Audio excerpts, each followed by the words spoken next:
นะโมตัสสะภะคะวะโตอะระหะโตสัมมาสัมพุทธัสสะนะโมตัสสะภะคะวะโตอะระหะโตสัมมาสัมพุทธัสสะนะโมตัสสะภะคะวะโตอะระหะโตสัมมาสัมพุทธัสสะพุทธังธัมมังสังฆังนะมัสสามิ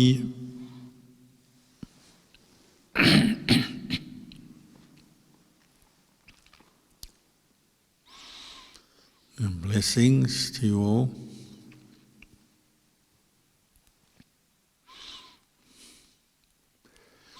The other day I was walking around the forest here.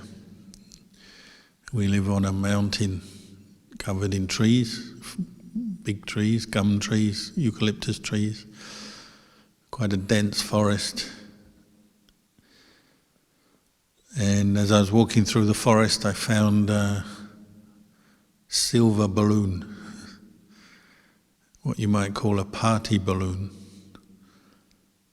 Probably a balloon that had come from somebody's birthday party, that was my guess, and whether it was released deliberately or accidentally blew away, obviously blown up onto our hill and into the forest.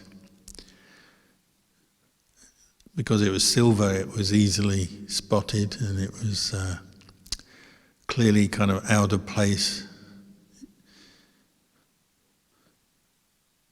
But when I see balloons, especially balloons that have kind of blown away by the wind, always reminds me of the untrained mind, which is a bit like a balloon.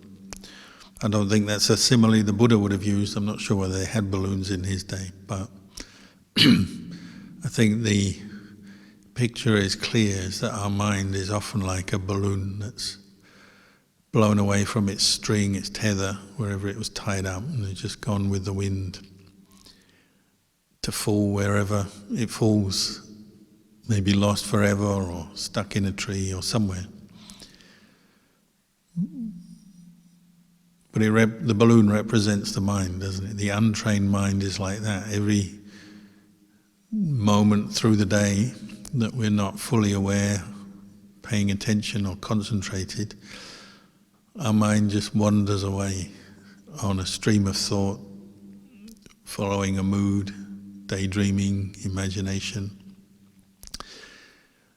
And much of the time we don't even know where it's going to land and what will happen next. And quite often we're surprised by our own moods. Where did that come from? You have a very wild or strange thought come up, sometimes a strong emotion, sometimes feeling stressed or suffering or unhappy in some way. Quite often we don't even see what led up to the way we feel or what's going on in the mind. Just like the balloon, it just blows away, lost. Maybe at the end all we find is the mind, the kind of withered, shriveled mind caught up in a branch or stuck on the floor somewhere. It's like the mind when you sort of finish that particular mood or train of thought, and finally you realise, I really was lost in my thought for a while, or lost in some mood for a while. The mind has lost all its energy like the balloon, and you've got to start again. Even in meditation, when we're trying to be mindful and know this mind, it still catches us out and gets caught in its own little fantasies, powered by craving, attachment, the things that we, maybe habitual cravings that we're used to and just keep following, or sometimes something new, stimulated by a new situation. Doesn't really matter. Even when we meditate, we get caught out and the mind is gone, blown away on the wind.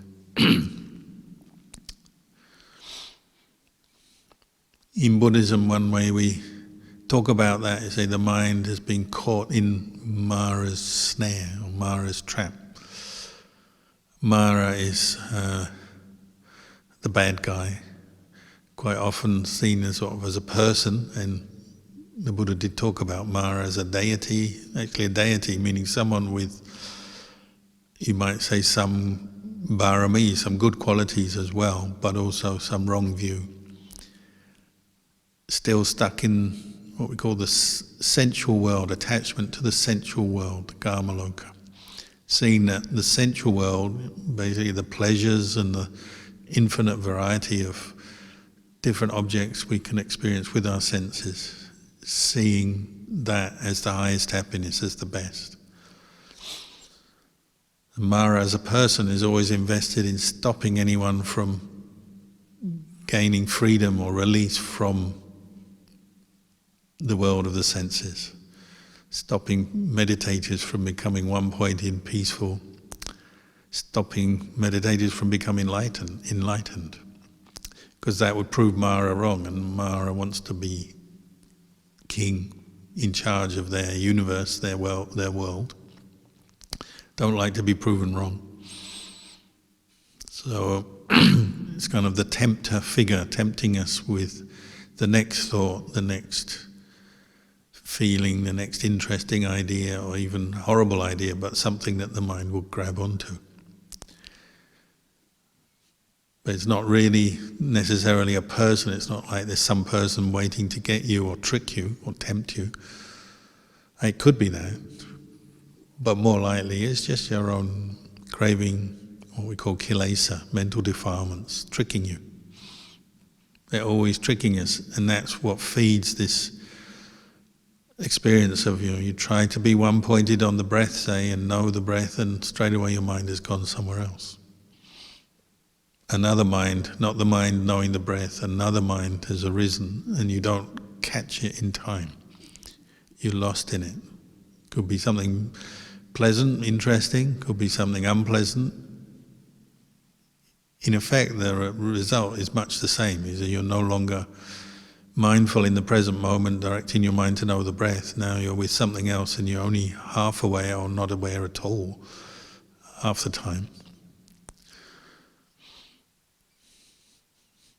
So it's one way we talk about the training of the mind. We're training the mind to be free from Mara's trap, to escape the clutches of Mara, the clutches of our own greed, anger and delusion. And so it's this language that the Buddha used quite often, and teachers since the time of the Buddha use, because it kind of paints an easy picture of what's going on in the mind.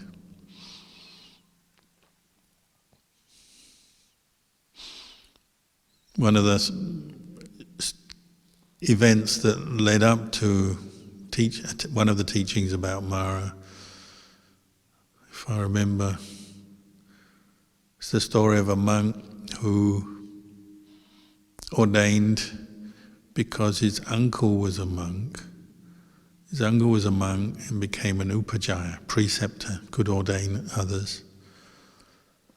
And he invited his nephew to become a monk, and his nephew didn't have that much faith in the Buddha. He wasn't against the Buddha, but he didn't have a lot of faith or enthusiasm for the practice. He hadn't done much meditation. But he was invited to join the order, to become a monk, so he did, following his uncle.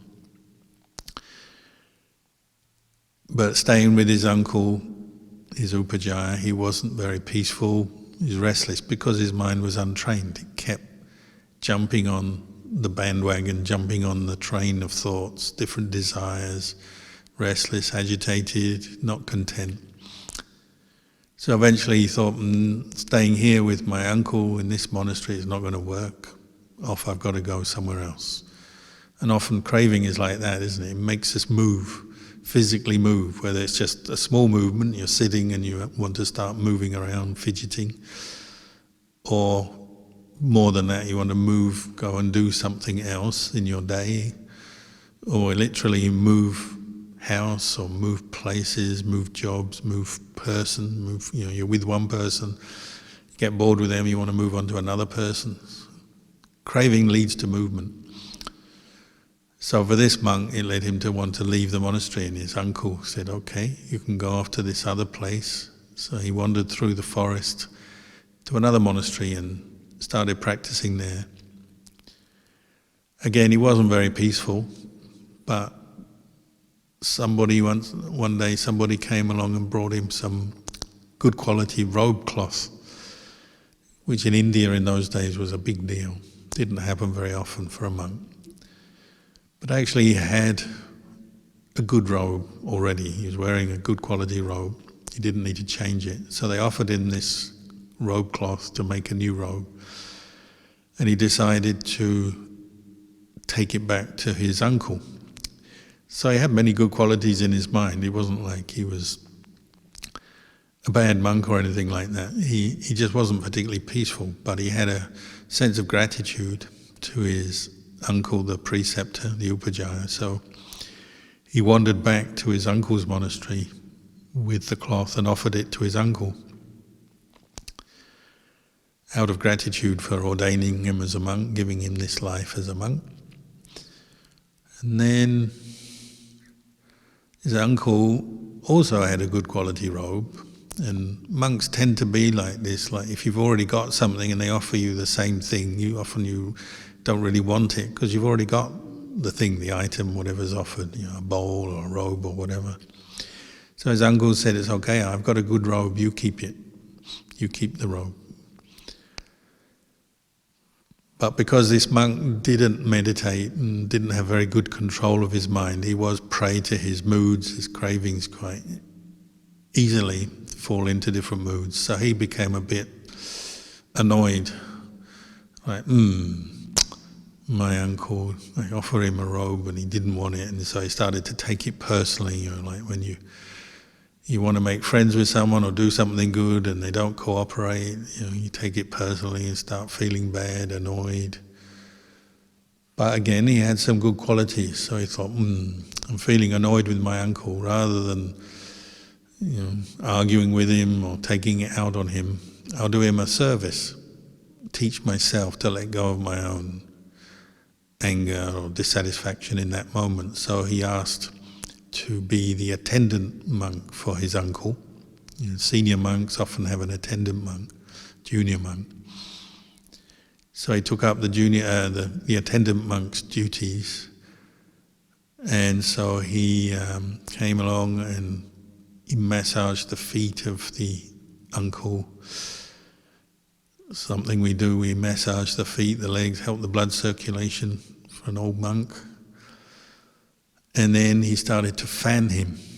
And in the old days there's no electric fans, so monks would make fans out of woven bamboo and start gently swaying the fan up and down on the senior monk to cause a breeze, cool them down on a hot day, sometimes to help discourage mosquitoes and flies so they don't buzz around.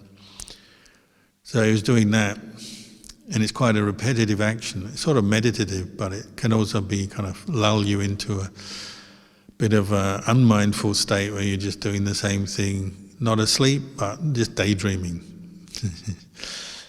And so he, not looking after his mind very well, his mind started to wander away. And he was thinking, my uncle doesn't appreciate me, and I can't meditate very well, and my life as a monk not going very well. Nobody wants this robe I've been given. I had this good fortune, but I can't really make use of this good fortune. What to do? And he's just thinking like this as he was fanning his uncle. And he started to kind of proliferate and plan and think, maybe I could take the robe and disrobe and sell this robe, because cloth was worth a lot of money in those days. I'll sell the robe, make some money, and then live as a layman, give up this monk's life. And then he had the thought, well, what will I do then? Well, the money I get from the robe, I'll have to buy something to start some kind of business. So maybe I'll buy a goat. Can milk the goat, I can get the fur of the goat. Eventually I'll be able to sell the goat for a bit of profit, fatten it up and then sell it, make some more money. Okay, what will I do when I make some more money? Well, maybe I'll buy a bit of land and then start growing things. Then what will you do? Then I'll probably get myself a wife. Okay, so this sort of rosy picture is starting to fill his mind. He's still fanning the Ajahn, the teacher, but his mind is lost, it's gone. So now he's married, and he thought, well, sooner or later I'll have to have a baby. Well, my wife will have a baby, and I'll make sure it's got to be a boy. In your dreams you can control everything, so it's got to be a boy. So I'll have my first son. I'll be very happy. And then, but what will we do when our veggies grow? We've got to sell them in the market. Well, we'll have to take son to market with us. So I'll take wife and son with me. We'll have an ox cart, because in those days everyone uses ox cart. So we'll be sitting up there on the ox cart, and then when I need a rest, my wife will take the reins and I'll hold baby, and when I'm strong, I can take the reins and wife will be holding baby. And then how will it be? And then you're passing baby back and forth, maybe go over a bump in the road, but baby might fall. Oh, baby might fall. I have to jump down, pick up baby, save baby, get baby up, and then what? I'll probably get angry with my wife for not looking after baby properly. So I start arguing with my wife. And then what will happen? Well, what happens when you argue with someone? You start bringing up all the old stuff, don't you? So I'll probably bring up all my suspicions, whether she's really faithful and devoted to me, or maybe she's got a lover on the side. So this raging argument will start. And then we'll start tussling on top of the ox cart, and I'll pick up the reins, or the stick that I use to goad the ox to make them move. I'll pick it up and I'll hit my wife. And at that moment, his fan hit the senior monk that he was fanning. He was so agitated in his mind that his hand, he lost all mindfulness and just hit quite hard the senior monk. But the senior monk was an arahant, fully enlightened, equanimous, mindful, and he knew what his nephew was thinking, because he had psychic ability, he could read his mind. So I knew, he's just been lost in his imagination. This monk, he's really hopeless, he doesn't meditate, he hasn't got any mindfulness, and look now, this is what's happened. So I just said to him, did you just hit me, or did you hit your wife? And the monk sort of snapped out of his daydream and was very embarrassed and ashamed that he hadn't, partly because he'd hurt his preceptor, but partly because he hadn't been able to control his mind. And for a monk, that's your number one duty. You have to be able to look after your mind. You have to have a sense of care, mindfulness, and train your mind. So when you're caught not looking after your mind, like when you hit your teacher over the head with a fan, unwillingly, of course, but you do it nonetheless, you get really ashamed, really embarrassed. And so he quickly ran away from the teacher. He was so embarrassed, so ashamed. And some of the other monks ran after him, brought him back, and the teacher just said, look, now you can see this is what happens when you don't look after your mind. You just get caught into endless fantasies, imagination, and out of nothing you can even hurt someone for no reason at all. You've got to really learn to train your mind. But because he was so ashamed, he suddenly had a bit of motivation, and he really understood the point. You're right.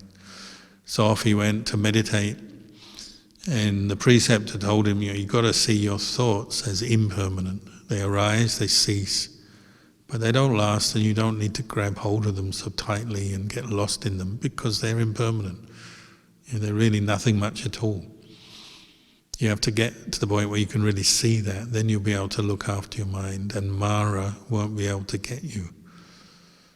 As long as you grasp at things as belonging to you, as solid, as self, as permanent, it's like Mara's got you in his clutches then. You have to see beyond that and see, they're just thoughts. Mara is nothing. Mara is just an illusion. So he got the message and he went off and practiced and he became a Sotapanna, stream enterer. And this tale prompted a famous phrase from the Buddha about one who practices the Dhamma can free themselves from Mara's trap. One who's mindful, heedful, can free themselves from the clutches or the influence of Mara, meaning they learn to tame their mind. It's pretty much what we're doing, whether we're a lay person or monk. It's not just what monks are doing. Lay people have to learn to tame their minds too, because that's where our suffering comes from. And what is this mind that we're taming? Well, it's this quality,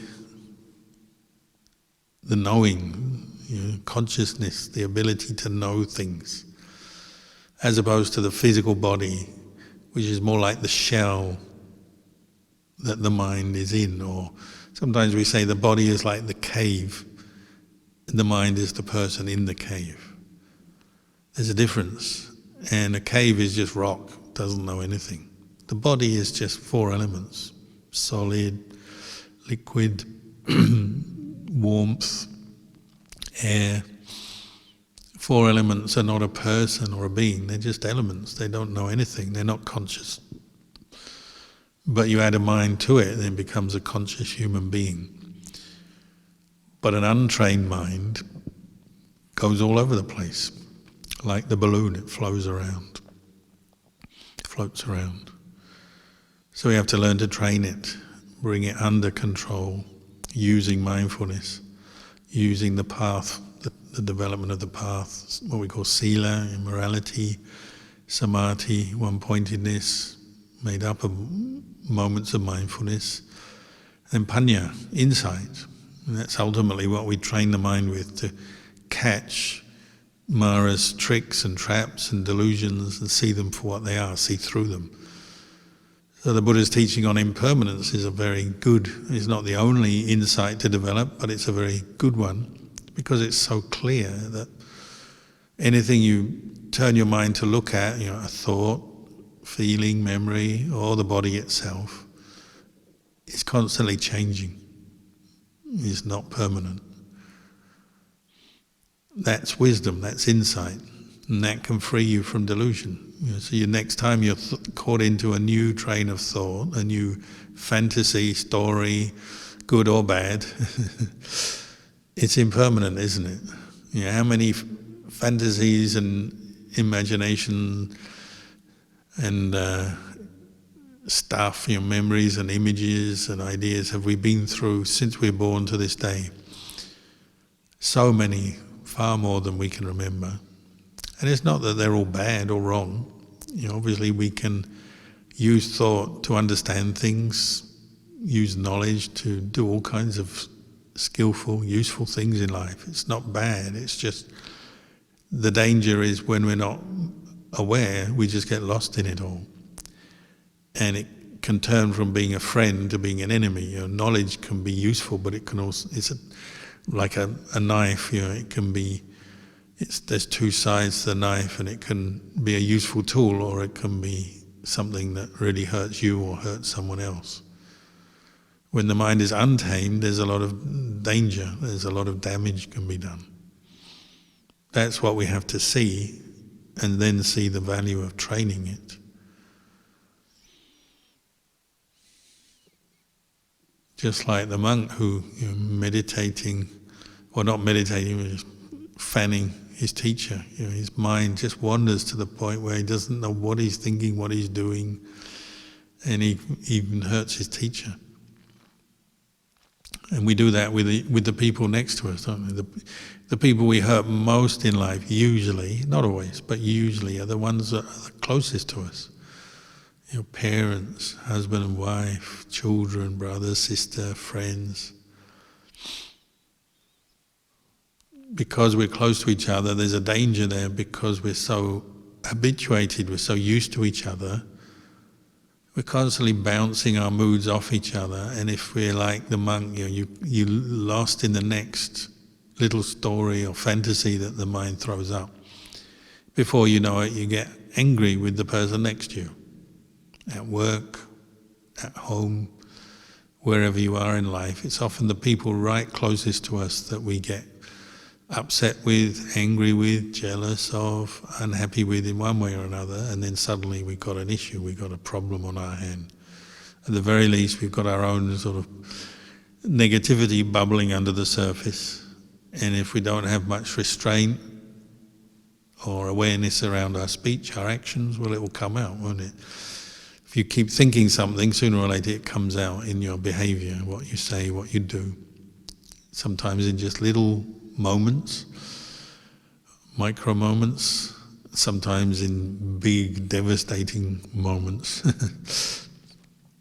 But that's what happens, isn't it? When the mind is untrained, we get lost in our moods and imagination, and then things often go from smaller to bigger, from better to worse, and we make, the shorthand in Buddhism, we say, you make karma.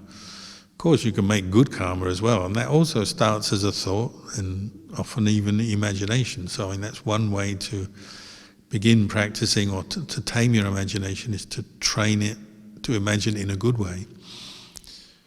But what first of all you really need to do is actually abandon or give up the more unwholesome ways of thinking, imagination, fantasy, stories, because they're the ones that are most harmful.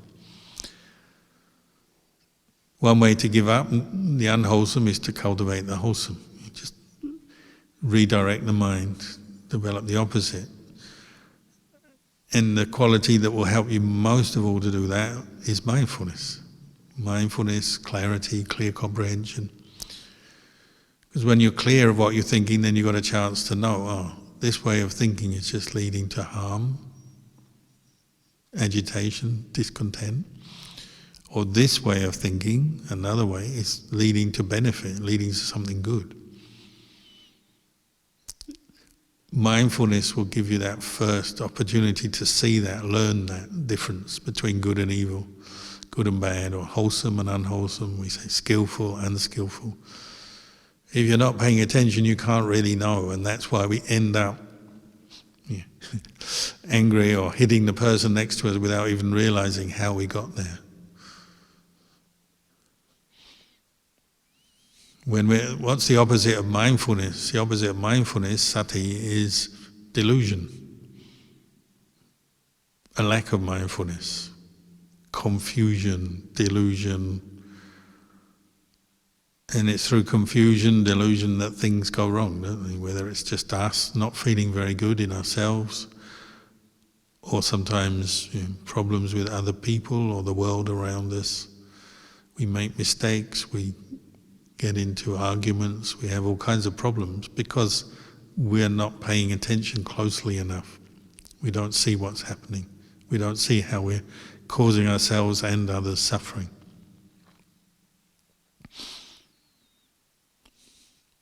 So mindfulness and the training of the mind, and then wise reflection leading on from that, these qualities are always useful for us. They're always going to help us.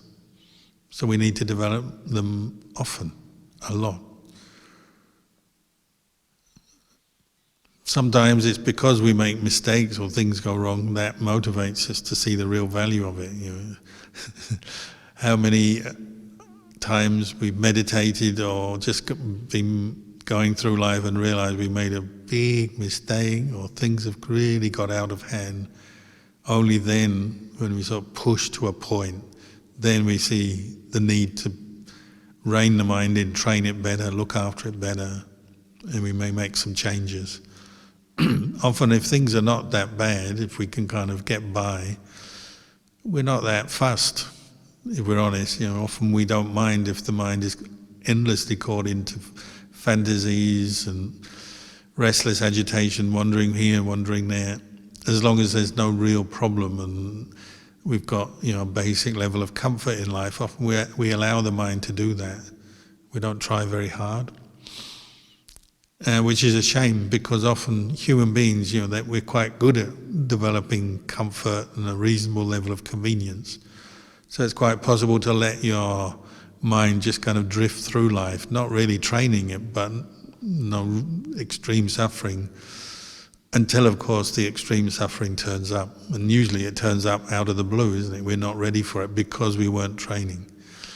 Whether it's right at the end of your life, or just halfway through, but it always tends to catch us off guard.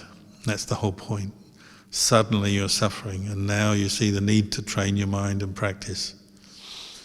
But until that point, we're content just to drift along, get by. The mind is still going all over the place like the balloon, just wandering around, but you can kind of cope with that on one level, so we don't try very hard if we're honest. So the Buddha encouraged us to really watch the mind, and the best way to watch the mind is practice mindfulness every day. Do some meditation, listen to the teachings, train yourself more, because that not only gives you solutions, but it also helps you clarify what the problem is. The untrained mind, you see it when you try to train it. But instead of going to despair, which is what we often do, isn't it? You start meditating, you think, oh, it's too hard, thinking too much, takes too much effort. You have to put up with things when you meditate, put up with your body, how you feel, pain, or feel tired, or your mind's restless all over the place. Often you don't really want to put up with that. But you have to rise above that and say, no, I'm going to learn from this, I'm going to practice mindfulness, and then you start to see things in a different light. So for many people, their practice of what the Buddha taught really begins when they make a decision they want to learn to meditate or practice meditation regularly. When you have that kind of motivation, you're willing to put up with the obstacles. You're willing to train yourself. Until that point, even meditators, they sort of get to a point where they can just sit there. They're not that mindful, but they're kind of okay. Maybe a bit numb, a bit kind of relaxed, more relaxed than before, and then they accept that as good enough. I used to have a friend who could sit meditation without moving all night long. And everyone thought, wow, he must be enlightened or close to enlightened. But later he admitted that what he had learned to do, his body was quite supple, and he did have some mindfulness, but he said he also learned how to doze without falling over in his meditation. So he could sit all night, meaning like 6-7 hours, without getting up. But he didn't fall over, he didn't nod off, or obviously nod off, but he actually was just dozing. He wasn't that mindful. And many of us are like that, maybe not for 6 or 7 hours, but we learn how to just sit there, and the mind is all over the place, or falling asleep, but we're not that mindful, but we can still sit there. So regular practice and refining our efforts and keep coming back to watching the mind and learning from the mind is essential for change to take place. But we can do this. Everyone can improve their level of mindfulness, their level of understanding. It just needs regular or constant practice. That's why Ajahn Chah used to say, the best practice is constant practice. There's a phrase in Thai, patibat ri ri. Just keep practicing, whatever the obstacle, whatever's coming up, keep doing it. Keep coming back to the breath, if that's your meditation object. Keep coming back to mindfulness. Keep reflecting on impermanence, watching things arise, cease. If you keep doing it, then your mind gets to understand. So we have to learn how to keep the balloon close to us. Don't let it just float off all over the mountains and get lost. It can take a long time before you find it again. And your mind is the same. So I encourage you all to keep practicing and learn to tame your mind, and then you'll get more benefit from it. So maybe for tonight I'll just say this much, and afterwards, if anyone has any questions, we'll try to answer them for you.